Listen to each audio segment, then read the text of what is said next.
Hey guys, what's up? So in this quick video I'm going to show you how you can get the tween filter in TikTok. So I'm in TikTok camera. To get this effect, go here. This is the effects gallery.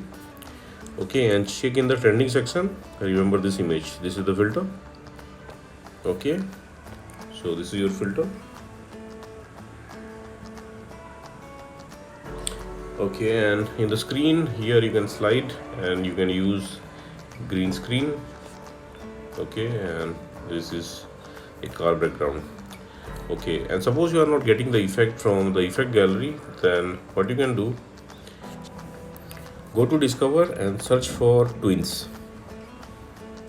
Okay, and on the top row you can see the effect icon is there. Just tap there and you will be directed to the effect page. Now from here you can add it to your favorites, and at the bottom of the screen you can see the record button. You can tap there and you can use the effect from there. Okay, likewise. And suppose you are not getting the effect like this, then what you can do, visit this website. Link to this website I'll give in the description box below.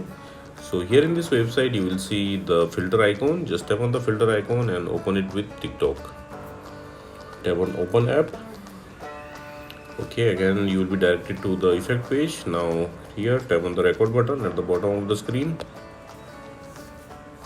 Okay, and there you go, you got the filter. So that's it guys. Likewise you can get this tween filter on TikTok. So thanks for watching the video guys. See you in the next video.